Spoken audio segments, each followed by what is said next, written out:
Dynamique chimique, c'est cette partie-là de la chimie qui va nous permettre de prévoir si une réaction chimique va se produire ou pas.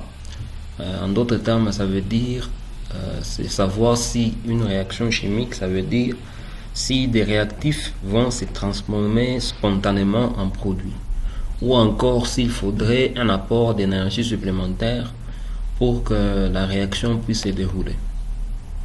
Mais ici, nous allons parler principalement des équilibres chimiques.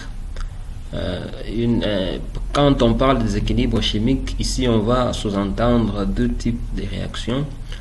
D'abord, vous avez les réactions totales ou encore qui sont irréversibles.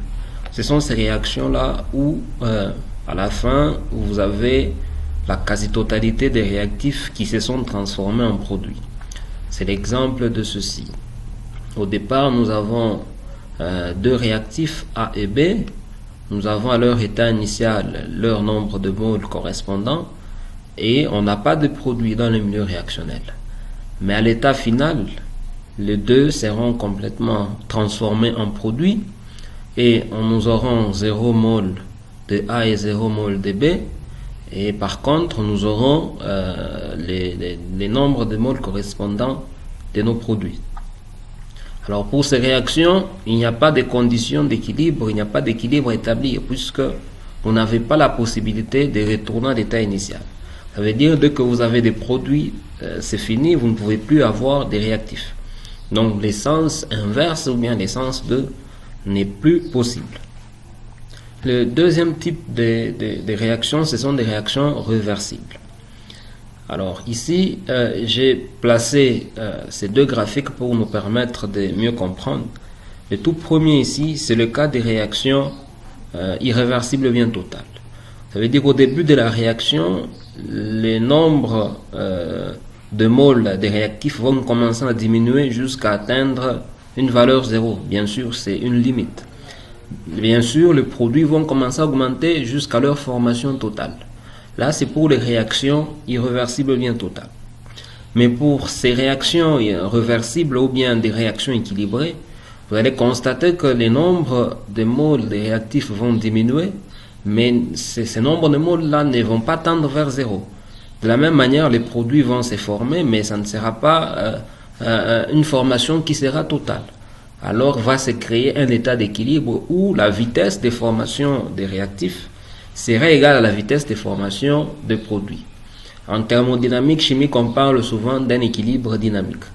Ça veut dire que lorsque la vitesse des produits augmente, d'une part, la vitesse des réactifs doit diminuer. Lorsque la vitesse des réactifs diminue, la vitesse des produits doit augmenter. Ça veut dire que c'est un équilibre qui est dynamique, qui va tendre à conserver la constante d'équilibre que nous allons voir tout à l'heure. Donc ici, c'est le cas où je montre ce qui est l'objet même de ce chapitre, une réaction réversible. Ça veut dire qu'il va se dérouler dans les deux sens. Donc vous avez la possibilité de quitter des produits C et D pour avoir les réactifs, tout comme des réactifs vers le produit, d'où l'essence de cette double flèche. Alors au départ, vous avez la possibilité d'avoir dans les milieux réactionnels et les produits et les réactifs. Et ce qui est important ici à l'état final, pour les réactifs, il y a toujours une consommation. Bien pourquoi il y a les signes moins. Donc pour le réactif A, ça sera moins A qui est son coefficient stoichiométrique. Le X ici va représenter le degré ou bien le taux d'avancement de la réaction. Il est le même que ce soit pour le réactif A et B ou encore pour le produit C et D. Donc c'est le taux ou bien les degrés d'avancement. Ou encore en d'autres termes, on parle de l'avancement de la réaction. Donc le moins ici aussi qui se retrouve au niveau de B, c'est tout simplement pour dire qu'il y aura consommation du réactif B. Puisqu'il y a consommation du réactif B, d'autre part il y aura formation du produit C ou bien du produit D, d'où l'essence du signe plus. Alors, pour déterminer maintenant notre constante d'équilibre, j'ai dit tantôt que les vitesses de formation des réactifs et des produits seront égales à l'équilibre. La vitesse V1 ici, dans le premier sens, ça veut dire de la gauche vers la droite, est donnée par cette relation. Donc vous allez prendre K1 qui est une constante de vitesse, multiplié par la concentration du réactif A exposant A, et ainsi de suite. Et à l'équilibre, nous allons égaler les deux. Lorsque nous égalons les deux, nous obtenons le Kc qui est toujours égal à ceci. Donc les concentrations ici, ce sont des concentrations qui sont relatives aux concentrations molaires. Donc vous avez besoin des concentrations molaires ici. Alors, lorsque vous avez un état, un équilibre qu'on doit considérer en phase gazeuse, là, on doit faire intervenir ce qu'on appelle les pressions partielles. Ça veut dire que lorsque vous êtes dans une enceinte et que vous avez plusieurs gaz, ici vous avez les quatre gaz, ça veut dire 2 gaz pour le réactif et 2 autres pour le produit, vous avez la possibilité de déterminer ou bien de connaître les pressions partielles de chacun des réactifs ou bien de chaque gaz. Et la pression partielle est donnée par P indice I multiplié par XI fois pression totale. Donc vous avez la pression totale de l'enceinte, vous avez la fraction molaire de chaque gaz, et vous pouvez trouver la pression partielle de chaque gaz correspondant. Et la constante d'équilibre, lorsque nous allons considérer les pressions partielles, on la note par Kp, ça sera tout simplement la relation que vous voyez ici. Donc vous allez prendre la pression partielle dC exposant son coefficient stoichiométrique, et ainsi de suite. Alors il y a une relation qui va nous permettre d'obtenir Kp à partir de Kc, ou inversement, c'est celle que vous avez ici. Donc le delta V gaz, c'est tout simplement la différence entre le nombre de moles des produits et des réactifs. Voilà, on va passer à quelques exemples. Ici on vous demande d'exprimer la constante d'équilibre pour ces 3 réactions. Pour la première réaction, vous êtes en phase gazeuse, on vous demande de déterminer Kc. Donc vous allez prendre, ici vous n'avez que un seul réactif et un seul produit. Donc vous allez prendre la concentration de l'ozone ici, exposant 2 qui est son coefficient stoichiométrique, vous allez diviser par ceci. Voilà, c'est presque identique pour le reste, mais je vais peut-être insister ici. Vous voyez que vous avez le soufre qui est en phase liquide. Là, vous avez par exemple le HGO qui est en phase solide. Ce qu'il faut comprendre, par exemple, là, vous avez Hg en phase liquide. Ce qu'il faut comprendre, c'est que dans l'expression de la constante d'équilibre, les composés purs, liquides ou bien solides, n'y interviennent pas. Bien pourquoi ici, vous avez vu que ce composé ici, c'est un composé pur, il est solide, celui-ci, il est liquide, il n'intervient pas. Donc quand vous regardez Kc ici, ça n'intervient pas. Pour le B ici, vous avez le soufre liquide ici, il n'intervient pas. On n'avait que ceci, qui est là au numérateur, et les deux qui sont dénominateurs. Donc il faut faire attention ici, donc la phase est très importante. Lorsque vous êtes en train de manipuler les équilibres chimiques, il faut toujours tenir compte de la phase qui est indiquée là entre parenthèses. Donc si vous avez les phases liquides et solides, ces phases-là n'interviennent pas dans la constante d'équilibre. Pour le deuxième exercice, je crois que vous l'avez lu ici, on va vous demander tout simplement de déterminer la relation entre Kp et Kc. Vous avez cette relation, vous allez déterminer le delta V gaz. Vous allez prendre les deux, qui est le nombre de moles de produits ici, moins 1 plus 3 pour les réactifs, vous avez moins 1 là. Et la réaction devient comme ceci.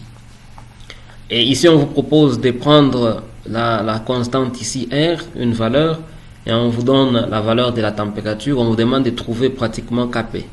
Donc, pour trouver pratiquement notre valeur de Kp, qu'est-ce que nous aurons à faire? Nous allons tout simplement remplacer là. Donc nous avons ceci que nous allons remplacer, ça c'est R, ça c'est tout simplement notre température. Et vous avez la valeur des Kc qui est donnée là. Nous avons notre valeur des Kc et la température ici on l'a transformée en Kelvin. Nous avons notre valeur des Kc, dès qu'on les remplace là, nous obtenons ceci.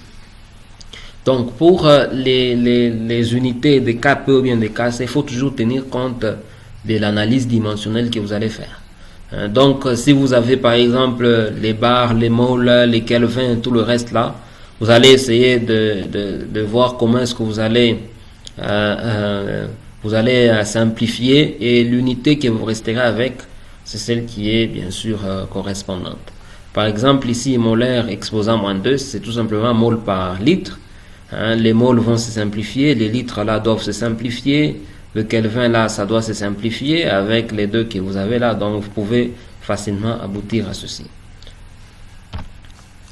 Voilà, un deuxième exercice aussi simple, vous l'avez lu sûrement. Ici, nous allons établir dans un tableau d'avancement pour mieux comprendre. Donc, au début de la réaction, on vous dit que vous avez 0,84 mol de ceci et de ceci. Mais on n'a pas précisé pour les dichlores, donc vous avez 0. Lorsqu'il y a changement, je vous ai dit que lorsqu'il s'agit des réactifs, il y a toujours une consommation. Voilà pourquoi nous avons moins X. X, ça veut dire que nous ne savons pas c'est quelle valeur. Et là, pour les réactifs, on va ajouter plus X, puisque ce sont des produits qui doivent se former. Et à l'équilibre, nous allons tout simplement sommer. Nous allons faire 0,84 plus moins X, ça me donne ceci, mol. Ça aussi, ça donne ceci, ça aussi, ça donne ceci. Alors, comme nous savons qu'à l'équilibre, nous avons 72 moles de ceci, donc on va égaler avec la valeur à l'équilibre que nous avons ici. C'est ce que nous avons fait là. Nous avons ceci et on tire la valeur de X. Déjà, comme nous avons cette valeur de X, elle correspond au nombre de moles de dichlore ici à l'équilibre. Tout ce qui reste, c'est de déterminer le nombre de moles de ces deux constituants. Pour le pentachlorure de phosphore, premièrement, nous avons la valeur que nous avons trouvée à l'équilibre divisée par son volume. Le volume, on nous a précisé que nous sommes dans un vase de 1 litre. Pour le suivant, nous avons ceci, 0,3 que nous obtenons. Sur 1, on a ceci. Pour l'autre, nous avons ceci. Maintenant, si on demande de déterminer la constante Kc, il suffit tout simplement d'établir son expression. Son expression me donnera ceci. Donc, on va prendre les concentrations de nos produits divisées par la seule concentration du réactif. Et quand nous faisons ces calculs, nous obtenons bien sûr ceci. Voilà. Donc, avec ça, je pense que vous serez en mesure de pouvoir essayer de vous-même d'essayer de donner les expressions des constantes d'équilibre de ceci et d'essayer de résoudre cet exercice. Voilà, on a donné déjà des réponses qui sont là.